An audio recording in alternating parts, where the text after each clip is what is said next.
Friends, welcome back to my YouTube channel Kavana lifestyle vlogs in Kannada. ಎಲ್ಲರೂ ಚೆನ್ನಾಗಿದ್ದೀರಾ ಅಂತ ಭಾವಿಸ್ತಾ ಇವತ್ತಿನ ವಿಡಿಯೋ ಸ್ಟಾರ್ಟ್ ಮಾಡ್ತಾ ಇದ್ದೀನಿ. ಇನ್ನು ಯಾರ್ಯಾರು ನನ್ನ ಯೂಟ್ಯೂಬ್ ಚಾನಲ್ನ ಸಬ್ಸ್ಕ್ರೈಬ್ ಆಗಿಲ್ಲ, ಪ್ಲೀಸ್ ನನ್ನ ಯೂಟ್ಯೂಬ್ ಚಾನಲ್ನ ಸಬ್ಸ್ಕ್ರೈಬ್ ಆಗಿ, ಲೈಕ್ ಮಾಡಿ, ಶೇರ್ ಮಾಡಿ, ಕಮೆಂಟ್ ಮಾಡಿ ಅಂತ ಹೇಳ್ತಾ ಇವತ್ತಿನ ವಿಡಿಯೋ ಸ್ಟಾರ್ಟ್ ಮಾಡೋಣ ಬನ್ನಿ.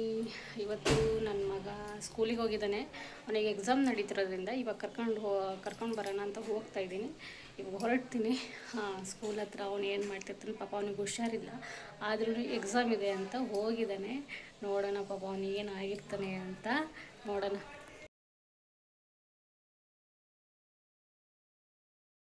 ಮುದ್ದು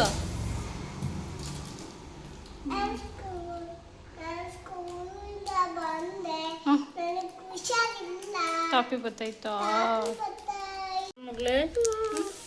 ಕಾಪಿ ಬತ್ತಾಯ್ತಾ? ಹೆಂಗೆ ಬರ್ದೆ ಎಕ್ಸಾಮು? ಹಿಂಗೆ ಬರ್ದ್ಯಾ? ABCD ಕೊಟ್ಟಿದ್ರು, ಎಯಿಂದ F ವರೆಗೂ ಬರ್ದಿದ್ಯಾ? ಮತ್ತೇನು ಎಸ್ ಹೇಳಿಸಿದ್ರಾ? ಮತ್ತೆ ಕ್ಲೀನಾಗಿ ಹೇಳಿ ಮಗನೇ, ಏನೇನು ಹೇಳ್ಕೊಟ್ಟಿದ್ರ? ಏನೇನು ಕೊಟ್ಟಿದ್ರಿ ನೋಡ್ರಿ ಕಿತಾಪತಿ ನನ್ನ ಮಗ ಹೆಂಗೋ ಚೆನ್ನಾಗಿ ಬರ್ದಾನಂತೆ. ಇವನಂತೂ ಹೆಂಗೆ ಬರ್ದೆ ಅಂತ ಹೇಳಲ್ಲ, ರಿಸಲ್ಟ್ ಬಂದಮೇಲೆ ಗೊತ್ತಾಗುತ್ತೆ ಅಲ್ಲ ರೀ. ನನ್ನ ಮಗು ಹುಷಾರಿಲ್ಲ, ಆದರೂ ಅದಲ್ಲೇ ಸ್ಕೂಲಿಗೆ ಹೋಗಿ ಎಕ್ಸಾಮ್ ಬರ್ದು ಬಂದಾನೆ.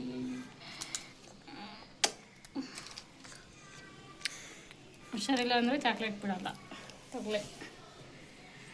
ತರಲೆ ನಿನ್ನ ಹೆಸರು ತರಲೆ ಪಾಪು?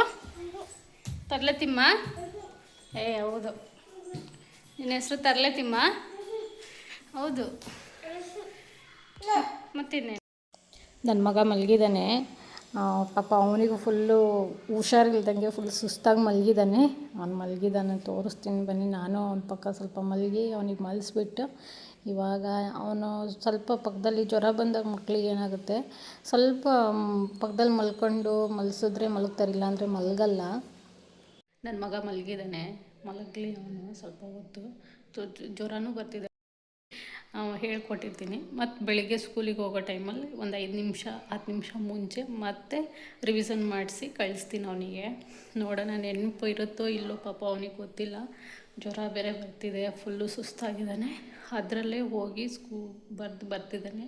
ಸ್ಕೂಲಿಗೆ ಹೋಗಲ್ಲ ಅಂತ ಹೇಳ್ತಾ ಇಲ್ಲ, ಹೋಗಿ ಬರ್ತೀನಿ ಅಂತ ಹೇಳ್ತಾನೆ ಪಾಪ. ಅವನು ಹುಷಾರಿಲ್ಲ ಅಂದರೆ ನಾರ್ಮಲ್ ದಿನ ಇದ್ದಿದ್ರೆ ಬಿಡು, ಹೋಗೋದು ಬೇಡ ಅಂತ ಮನೇಲೇ ಇರಿಸ್ಕೊಳ್ತಿದ್ದೆ. ಬಟ್ ಎಕ್ಸಾಮ್ ಇರೋದ್ರಿಂದ ಬಿಡೋಕ್ಕೂ ಆಗಲ್ಲ.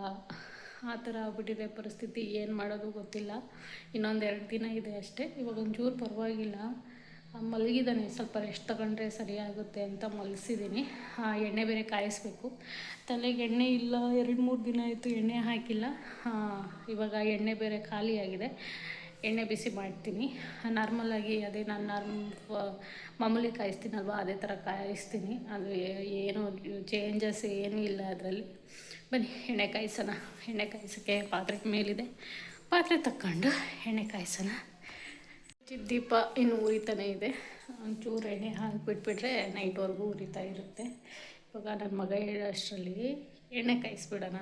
ಅವನು ಎದ್ದರೆ ಪಾಪ, ಅವನಿಗೆ ಸ್ವಲ್ಪ ಸುಸ್ತಾಗಿರೋದ್ರಿಂದ ಅಷ್ಟಾಗಿ ಅವ್ನು ಬಿಡಲ್ಲ. ಅಂದರೆ ಎದ್ಕೋಬೇಕು, ಸ್ವಲ್ಪ ಇದು ಮಾಡ್ತಾನೆ, ಅಮ್ಮ ಜೊತೇಲಿರಲಿ ಅಂತ ಇದು ಮಾಡ್ತಾನೆ. ಹಾಗಾಗಿ ಅವನು ಹೇಳೋಷ್ಟರಲ್ಲಿ ಎಣ್ಣೆ ಕಾಯಿಸ್ಕೊಂಡು ತಲೆಗೆ ಎಣ್ಣೆ ಹಾಕ್ಕೊಂಡು, ಎಣ್ಣೆ ಹಾಕಿಲ್ಲ ಅಂದರೆ ಏನಾಗುತ್ತೆ ಅಂದರೆ ತಲೆಯೆಲ್ಲ ಒಂಥರ ಆಗುತ್ತೆ, ಕೂದಲೆಲ್ಲ ಡ್ರೈ ಅನಿಸುತ್ತೆ. ಇಲ್ಲಿ ನೋಡಿ ಹೆಂಗಾಗಿದೆ ಕೂದಲು, ಫುಲ್ಲು ಇದಾಗಿದೆ. ಎಣ್ಣೆ ಹಾಕ್ಕೊಬಿಡೋಣ. ಎಣ್ಣೆ ಹಾಕಿ ಮತ್ತೆ ಅವನು ಹೇಳೋ ಅಷ್ಟರಲ್ಲಿ ಎಣ್ಣೆ ಕಾಯಿಸ್ಕೊಂಡು ಎಣ್ಣೆ ಹಾಕ್ಕೊಬಿಡೋಣ ಬನ್ನಿ. ಏನಿಲ್ಲ, ನಾರ್ಮಲಾಗಿ ನಾನು ಪ್ರತಿ ಸಲ ಹೆಂಗೆ ಬಿಸಿ ಮಾಡ್ತೀನೋ ಅದೇ ಥರ ಬಿಸಿ ಮಾಡಿರೋದು ಎಣ್ಣೆ. ಈ ಸಲ ಸ್ವಲ್ಪ ಇದು ದಾಸವಾಳ ಸಿಕ್ಕಿತ್ತು ಅಂತ ದಾಸವಾಳ ನಮ್ಮ ಗಿಡದಲ್ಲಿ ಬಿಡೋವರೆಗೂ ವೆಯ್ಟ್ ಮಾಡಿ ಅದನ್ನು ತೊಗೊಂಬಂದು ಹಾಕಿ ಬಿಸಿ ಮಾಡ್ತಾಯಿದ್ದೀನಿ. ಹಳ್ಳಿ ಕಡೆ ಆದರೆ ಎಲ್ಲರ ಮನೆಯಲ್ಲೂ ದಾಸವಾಳ ಹೂ ಸಿಗುತ್ತೆ, ಆದರೆ ಸಿಟಿಲಿ ಆಗಲ್ಲ. ಪಾಟಲ್ಲಿ ಬಿಟ್ಟಾಗ ನಾವು ಕಿತ್ಕೊಂಡು ಬಿಸಿ ಮಾಡಬೇಕಾಗುತ್ತೆ. ಏನು ಮಾಡೋಕ್ಕಾಗಲ್ಲ, ನಾವು ಎಲ್ಲೆಲ್ಲಿರ್ತೀವೋ ಅದು ಇದ್ರ ತಕ್ಕಂತೆ ಅಡ್ಜಸ್ಟ್ ಆಗಬೇಕಾಗುತ್ತೆ. ಸ್ವಲ್ಪ ಮೆಂತ್ಯ, ಕರ್ಬೇವಿನ ಸೊಪ್ಪು, ನೆಲ್ಲಿಕಾಯಿ ಎಲ್ಲ ಪೇಸ್ಟ್ ಮಾಡಿ ಹಾಕಿದ್ದೀನಿ. ಕರ್ಬೇವಿನ ಸೊಪ್ಪು, ವೀಳ್ಯದೆಲೆ ಆ ಥರ ಎಲ್ಲ ಏನೂ ಹಾಕೋಕ್ಕೆ ಹೋಗಲ್ಲ. ವೀಳ್ಯದೆಲೆ ಎಲ್ಲ ನಮ್ಮಮ್ಮ ಹಾಕಿ ಬಿಸಿ ಮಾಡ್ತಾರೆ. ನಾನು ಯಾವಾಗಲೂ ವೀಳ್ಯದೆಲೆ ಎಲ್ಲ ಹಾಕಿ ಬಿಸಿ ಮಾಡಲ್ಲ. ನಾನೇನಿದ್ರು ಒಂದು 5 ಇಂಗ್ರೀಡಿಯೆಂಟ್ಸ್ ಮಾತ್ರ ಹಾಕಿ ಬಿಸಿ ಮಾಡ್ತೀನಿ. ಮತ್ತು ಮೆಂತ್ಯ ಅವೆಲ್ಲ ಹಾಕ್ತೀನಿ. ಮೆಂತ್ಯ ನಾನು ಇಷ್ಟೇ ಅಳತೆ, ಇಷ್ಟೇ ಮೆಸರ್ಮೆಂಟು ಅಂತ ತೊಗೊಂಡು ಹಾಕಲ್ಲ. ನನಗೆ ಗೊತ್ತಾಗುತ್ತೆ, ನಾನು ಪ್ರತಿ ಸಲ ಕಾಯಿಸೋದ್ರಿಂದ, ಬಿಸಿ ಮಾಡೋದ್ರಿಂದ ಎಣ್ಣೆ ನನಗೆ ಎಷ್ಟೆಷ್ಟು ಹಾಕಬೇಕು ಅಂತ ಅದು ರೂಢಿ ಆಗ್ಬಿಟ್ಟಿದೆ. 1 ಲೀಟ್ರಿಗೆ ಎಷ್ಟು ಹಾಕಬೇಕು, ಅರ್ಧ ಲೀಟ್ರಿಗೆ ಎಷ್ಟು ಹಾಕಬೇಕು ಅಂತ. 1 ಲೀಟ್ರಿಗೆ ನಾನು ಒಂದು ಮೀಡಿಯಮ್ ಸೈಜಷ್ಟು ಈರುಳ್ಳಿನ ಹಾಕ್ತೀನಿ. ಜಾಸ್ತಿ ಹಾಕೋಕ್ಕೆ ಹೋಗಲ್ಲ.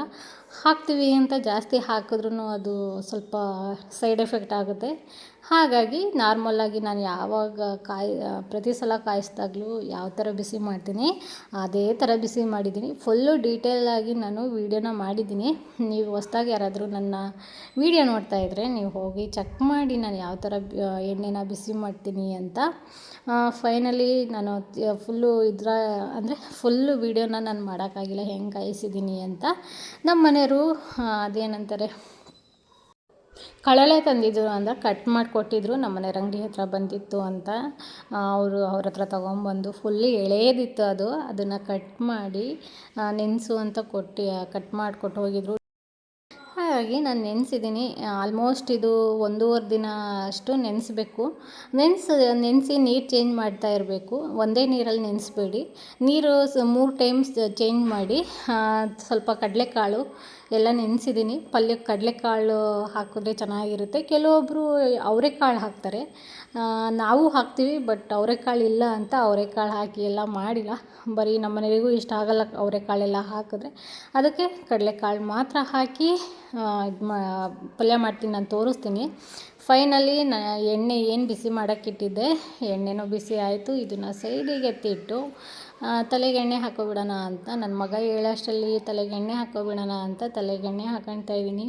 ಫಸ್ಟಿಗಾದರೆ ಏನು ಒಂದು ಬಟ್ಲಿದೆ, ಇದೊಂದು ಬಟ್ಲು ಬೇಕಿತ್ತು ನನಗೆ ನನ್ನ ತಲೆಗೆ ಎಣ್ಣೆ ಹಾಕಲಿಕ್ಕೆ. ಇತ್ತೀಚೆಗೆ ತುಂಬ ಹೇರ್ ಫಾಲ್ ಆಗಿರೋದ್ರಿಂದ ಸ್ವಲ್ಪ ಜಾಸ್ತಿ ಎಣ್ಣೆ ಹಿಡಿಯಲ್ಲ ನನ್ನ ತಲೆಗೆ. ಸ್ವಲ್ಪನೇ ತಗೊಂಡು ಹಾಕ್ಕೊಳ್ತೀನಿ. ಮತ್ತು ತಲೆಗೆಲ್ಲ ಸ್ನಾನ ಮಾಡೋದಿದ್ರೆ ಜಾಸ್ತಿ ಎಣ್ಣೆ ಹಾಕಲ್ಲ ನಾನು. ಯಾಕಂದರೆ ಮತ್ತೆ ತಲೆ ಸ್ನಾನ ಮಾಡಿದ್ರೆ ವೇಸ್ಟ್ ಆಗುತ್ತೆ ಅಂತ. ಹಾಗಾಗಿ ಜಾಸ್ತಿ ಎಣ್ಣೆ ಹಾಕ್ತಾಯಿಲ್ಲ. ಒಂದು ಸ್ವಲ್ಪ ನೆತ್ತಿಗೆ ಎಷ್ಟು ಬೇಕಷ್ಟು ಹಾಕ್ತೀನಿ. ನನ್ನ ಮಗ ಏನೋ ಪಾಪ ಕೆಮ್ತಾ ಇದ್ದ ತುಂಬ. ಅದಕ್ಕೆ ಎದ್ನ ಅಂತ ನೋಡಿದೆ, ಆದರೆ ಅವನು ಕೆಮ್ಮಿ ಹಾಗೆ ಮಲ್ಕೊಂಡ. ಮತ್ತು ಎಣ್ಣೆ ಹಾಕಬೇಕಾದ್ರೆ ಏನಾಗುತ್ತೆ ಗೊತ್ತಾ, ಎಣ್ಣೆ 2-3 ದಿನ ಎಣ್ಣೆ ಹಾಕಿಲ್ಲ ಅಂದರೆ ಸಮಾಧಾನವೇ ಆಗಲ್ಲ. ಒಂದು 4 ದಿನ ಏನೋ ಆಗಿತ್ತು ನಾನು ಎಣ್ಣೆ ಹಾಕ್ದಂಗೆ. ಅದಕ್ಕೆ ಫೈನಲಿ ಎಣ್ಣೆ ಹಾಕೋಬಿಡೋಣ, ಸ್ವಲ್ಪ ರಿಲ್ಯಾಕ್ಸ್ ಆದಂಗೆ ಆಗುತ್ತೆ. ಮತ್ತು ಕೂದಲು ಸ್ವಲ್ಪ ಅದು ಹೇರ್ ವಾಶ್ ಮಾಡಿದ್ರೆ ಸ್ವಲ್ಪ ಸ್ಮೂತಿನೆಸ್ಸು ಬರುತ್ತೆ ಅಂತ ಎಣ್ಣೆನ ಹಾಕ್ಕೊಳ್ತಾ ಇದ್ದೀನಿ. ಎಣ್ಣೆ ಕ್ಲೀನಾಗಿ ಬುಡ ಸಮೇತ ಎಲ್ಲ ಹಾಕಬೇಕು. ಬಟ್ ನಾನು ಒಬ್ಬಳೇ ಇದ್ದಾಗ ಈ ಥರ ಹಾಕ್ಕೊಳ್ತೀನಿ ಎಣ್ಣೆ. ನನಗೆ ಎಷ್ಟು ಸಾಧ್ಯನೋ ಅಷ್ಟು ಟ್ರೈ ಮಾಡಿ ಫುಲ್ಲು ರೂಟ್ಸಿಗೆಲ್ಲ ಹಾಕಕ್ಕೆ ಟ್ರೈ ಮಾಡ್ತೀನಿ. ಫುಲ್ ಮರ್ತಿ ನಾನು ಏನು ಮಾಡಿದೆ, ನೆತ್ತಿಗೆ ಜಾಸ್ತಿ ಎಣ್ಣೆ ಹಾಕೋಬಿಟ್ಟೆ. ಆಮೇಲೆ ನೆನ್ಪು ಮಾಡಿದೆ, ಅಯ್ಯೋ ಅಷ್ಟಕ್ಕೊಂದು ಎಣ್ಣೆ ಹಾಕೋಬಿಟ್ಟೆ ಅಂತ. ಆಮೇಲೆ ಮತ್ತೆ ಹಿಂದ್ಗಡೆ ಕೂದಲು ತಗೊಂಡು ಎಲ್ಲ ಅದನ್ನು ಸ್ವಲ್ಪ ಅಡ್ಜಸ್ಟ್ ಮಾಡಿ ಎಣ್ಣೆ ಎಲ್ಲ ಹಾಕ್ಕೊಂಡು ಮತ್ತು ತುರುಬು ಹಾಕ್ಕೊಂಡು ಈ ಥರ ಹಿಂದೆ ಪುಡಿ ಕೂದಲು ಇರ್ತಾವಲ್ವ, ಪುಡಿ ಕೂದಲೆಲ್ಲ ಮತ್ತೆ ಸೇರಿಸ್ಕೊಂಡು ಎಣ್ಣೆ ಹಾಕ್ಕೊಂಡು ಇನ್ನೇನು ನನ್ನ ಮಗ ಮಲಗಿರೋದ್ರಿಂದ ಅವ್ನು ಹೇಳೋ ಅಷ್ಟರಲ್ಲಿ ರೊಟ್ಟಿ ಮತ್ತು ಪಲ್ಯ ಮಾಡಿಬಿಡೋಣ ಅಂತ ಪಲ್ಯಕ್ಕೆ ರೆಡಿ ಮಾಡಿದ್ದೀನಿ. ನಾನು ಇದು ಫುಲ್ಲು ರೆಸಿಪಿನ ತೋರ್ಸೋಕ್ಕಾಗಿಲ್ಲ. ನಿಮಗೇನಾದರೂ ರೆಸಿಪಿ ಬೇಕು ಅಂದರೆ ಕಮೆಂಟ್ ಮಾಡಿ, ನಾನು ರೆಸಿಪಿನ ಇನ್ನೊಂದು ಸಲ ತಂದಾಗ ಮಾಡಿ ತೋರಿಸ್ತೀನಿ. ಏನಿಲ್ಲ, ಒಗ್ಗರಣೆಗೆ ಸ್ವಲ್ಪ ಎಣ್ಣೆ, ಸಾಸಿವೆ, ಈರುಳ್ಳಿ ಮತ್ತು ಕರಿಬೇವಿನ ಸೊಪ್ಪು ಹಾಕಿ ಒಗ್ಗರಣೆ ಮಾಡಿ, ಕಳಲೆ ಏನು ನೆನೆಸಿಟ್ಟಿದ್ದೆ ಅದನ್ನು ಕಟ್ ಮಾಡಿ ನೆನೆಸಿ ಹಾಕಿದ್ದೀನಿ. ಮತ್ತು ಕಡಲೆಕಾಳು ಅದನ್ನೆಲ್ಲ ಹಾಕಿ ಚೆನ್ನಾಗಿ ಎಣ್ಣೆಯಲ್ಲಿ ಒಂದು 5 ನಿಮಿಷ ಫ್ರೈ ಮಾಡ್ಕೊಂಡಿದ್ದೀನಿ. ಫ್ರೈ ಮಾಡ್ಕೊಂಡು ಮಸಾಲೆನ ಹಾಕಿ ಅದನ್ನು ಒಂದು 2 ನಿಮಿಷ ಇಲ್ಲ 3 ನಿಮಿಷ ಬರೀ ಗಟ್ಟಿ ಮಸಾಲೆಯಲ್ಲೇ ಅದನ್ನೆಲ್ಲ ಮಿಕ್ಸ್ ಆಗೋ ಥರ ಬಿಟ್ಟಿದ್ದೀನಿ. ಆಮೇಲೆ ಒಂಚೂರು ನೀರನ್ನು ಹಾಕಿ ಕ್ಯಾಪ್ನ ಮುಚ್ತೀನಿ. ಯಾಕಂದರೆ ಅದು ನಾವು ಮಸಾಲೆ ಹುರ್ಕೊಂಡಿರಲ್ಲ, ಹಾಗಾಗಿ ಹಸಿ ಸ್ಮೆಲ್ ಬರುತ್ತೆ ಅಂತ ಬರೀ ಮಸಾಲೆನೇ ಹಸಿ ಸ್ಮೆಲ್ ಹೋಗೋವರೆಗೂ ಬಿಟ್ಕೊತೀನಿ.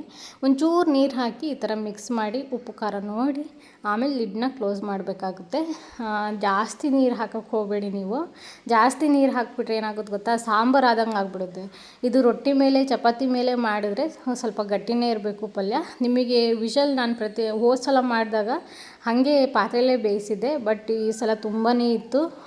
5 ಲೀಟ್ರ್ ಕುಕ್ಕರಲ್ಲೂ ಆಗಿಲ್ಲ, ಅಷ್ಟು ಜಾಸ್ತಿ ಆಗಿಬಿಟ್ಟಿತ್ತು ಅಂತ 10 ಲೀಟ್ರ್ ಕುಕ್ಕರಲ್ಲಿ ಹಾಕಿ ಒಂದು 3 ವಿಷಲ್ ಹೊಡ್ಸ್ದೆ. ಚೆನ್ನಾಗಿ ಬಂದಿತ್ತು. ರೊಟ್ಟಿ ಪಲ್ಯ ಹೆಂಗಿತ್ತು ಅಂತ ಕಮೆಂಟ್ ಮಾಡಿ. ಇಷ್ಟ ಆಗಿತ್ತು ನನ್ನ ವಿಡಿಯೋ, ಇವತ್ತಿನ ವ್ಲಾಗ್. ನಿಮಗೇನಾದರೂ ಇಷ್ಟ ಆದರೆ ಪ್ಲೀಸ್ ನನ್ನ ಯೂಟ್ಯೂಬ್ ಚಾನಲ್ನ ಸಬ್ಸ್ಕ್ರೈಬ್ ಆಗಿ. Thank you all.